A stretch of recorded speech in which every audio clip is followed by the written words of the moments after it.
अस्सलामुअलैकुम। क्या हाल है? ठीक है, खैरियत है, अल्हम्दुलिल्लाह। जो दिन गुजर जाए अच्छा। आज है जी शादी।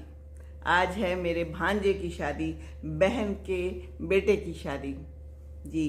तो यंग यंग बच्चे हैं दोनों, और जो कोई देखता है कहते हैं कितने प्यारे छोटे छोटे अच्छे लग रहे हैं, इनकी शादी हो रही है।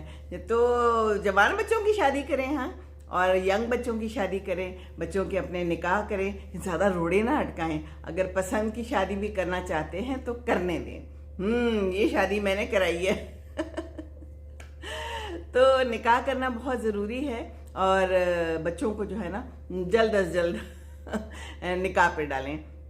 तो सारी बुराइयों की जो है ना जड़ यही मसला है, ज़्यादा मसला यही है आजकल के नौजवानों का, लड़कों का भी और लड़कियों का भी। मुझे एक दफ़ा एक ख़त आया था, एक लड़की ने लिखा था कि मेरे घर वालों को समझाएं